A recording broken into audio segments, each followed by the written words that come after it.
BCom sem 3 English medium cost accounting 1। हमने आगे के लेक्चर में बिन कार्ड के बारे में देखा था। अब इस लेक्चर में हम फॉर्मूलाज देखेंगे। तो फर्स्ट इकोनॉमिक ऑर्डर क्वांटिटी, उसका शॉर्ट फॉर्म है EOQ यानी कि economic order quantity √2AO divide by C। और दूसरा फॉर्मूला है उसका √2AO डिवाइड बाई CP, यानी कि जब हमको C परसेंटेज में दिया होता है तब हमको ये सूत्र यानी कि ये फॉर्मूला का यूज़ करना है, और परसेंटेज नहीं दिए होते तो इस फॉर्मूला का यूज़ करना है। अब हम देखते हैं 2A। तो A यानी कि एनुअल कंजप्शन, O यानी कि ऑर्डरिंग कॉस्ट, C यानी कि कैरिंग कॉस्ट। उसमें अब नोट्स है, if the carrying cost is given in percentage then P और the price per unit is put in the denominator in the above formula, यानी कि अब this formula P is equal to price per unit. तो हमने economic order quantity की formulas देखी, EOQ √2AO divide by C या √2AO divide by CP। Second formula ordering level is equal to maximum consumption multiply maximum delivery time. Third formula minimum level is equal to ordering level minus average consumption of average delivery period.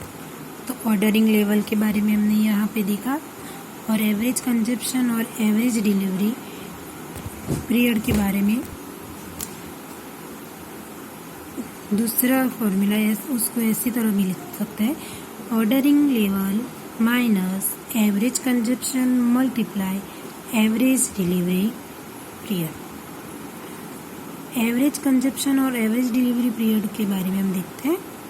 तो ये रहा उसका formula, average consumption is equal to maximum consumption plus minimum consumption divide by 2, और average period यानी कि time, दोनों एक ही period या टाइम, उसके बारे में maximum time plus minimum time divide by 2। Fourth maximum level ordering level minus minimum consumption multiply minimum delivery period plus ordering quantity. तो हमने ऑर्डरिंग लेवल फाइंड करने का फॉर्मूला देखा, ये रहा ऑर्डरिंग लेवल का। अब मिनिमम कंजप्शन और मिनिमम डिलीवरी पीरियड दोनों हमको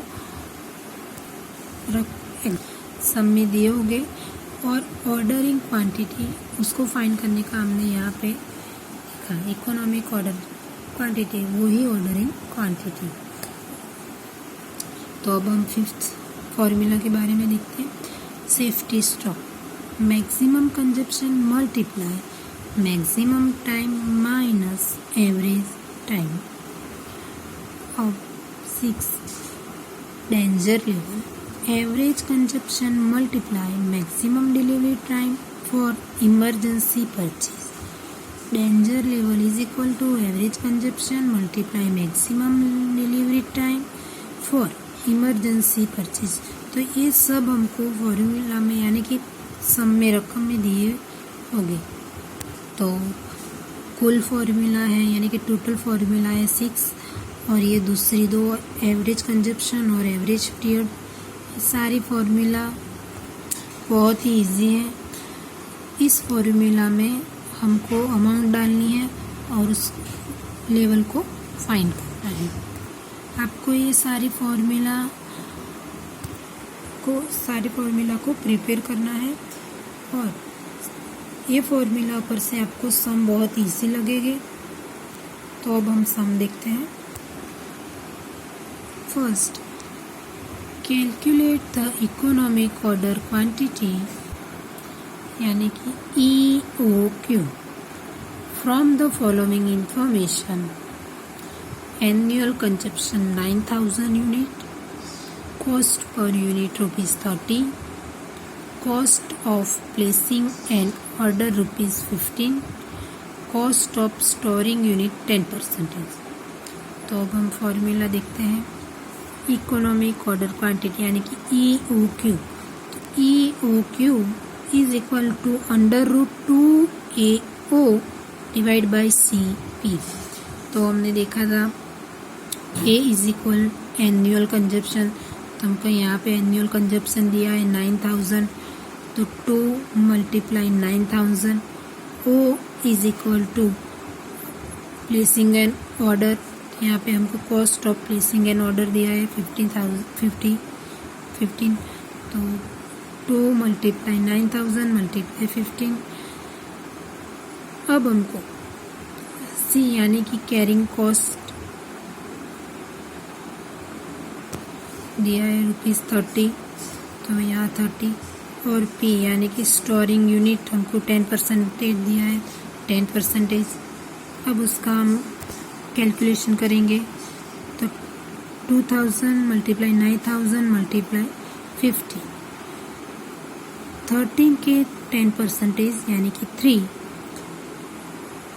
उसका कैलकुलेट किया तो हमें था 9000 मिला, उसको अंडर रूट निकाला तो 300 यूनिट्स हमको मिले। तो ये थे सम।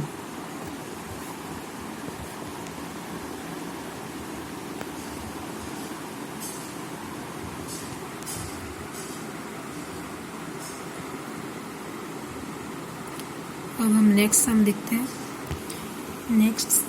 हैं।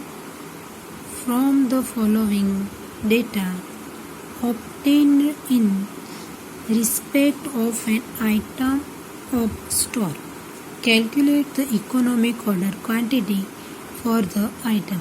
यानी कि हमको इकोनॉमिक ऑर्डर क्वांटिटी फाइंड करनी है। हमें इंफॉर्मेशन दी है total annual consumption 10,000 kgs, cost of carrying inventory 10%, ordering cost ₹8, purchase price पर kg 40 पैसे। अब हम फॉर्मूला लिखते हैं। EOQ is equal to √2AO divide by CP। A is equal to annual consumption हमको दिया है 10,000 kgs, तो 2 × 10,000 मल्टीप्लाई O ऑर्डरिंग कॉस्ट हमको ₹8 दिए, तो मल्टीप्लाई 8। C यानी कि कैरिंग इन्वेंटरी, परचेज प्राइस पर kg 40 पैसे दिए हैं, तो उसको हम रुपीज़ में कन्वर्ट करते हैं, तो यानी कि 0.40, और P is equal to carrying inventory 10%। अब हमको उसको कैलकुलेट करते हैं। 2 × 10,000 × 8 डिवाइड बाई 0.40 × 10%, यानी कि 40 lakhs is equal to 2000 kgs। ये था एक सम।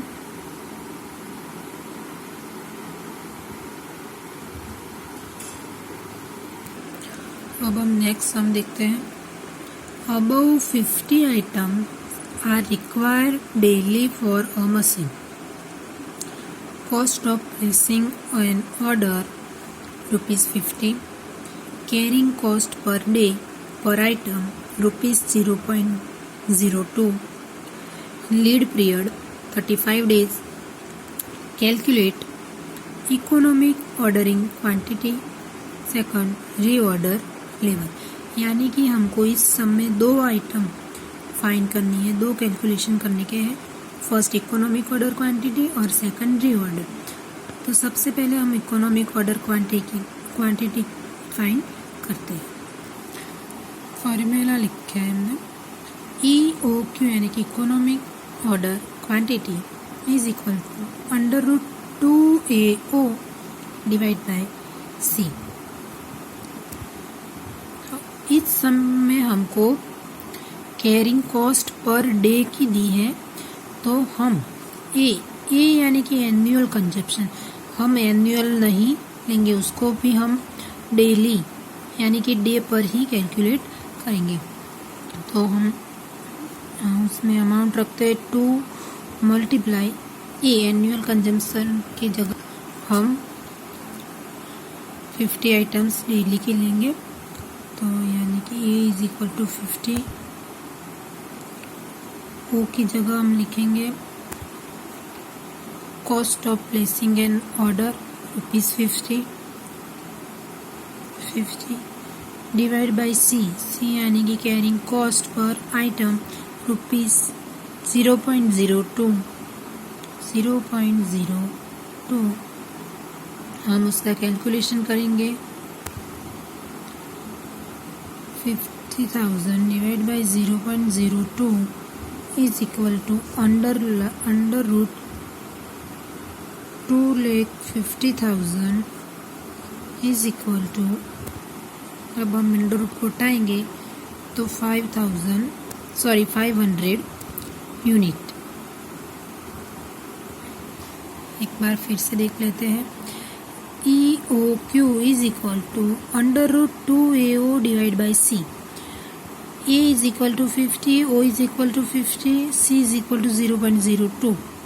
उसका कैलकुलेशन किया है हमको। यहाँ पे कैरिंग कॉस्ट पर डे की दी है, इसीलिए हमको ए भी पर डे से ही कैलकुलेट किया है। तो उसका आंसर आया 500 यूनिट्स। अब हम रीऑर्डर लेवल फाइंड करते हैं, तो हम फॉर्मूला लिखते हैं रीऑर्डर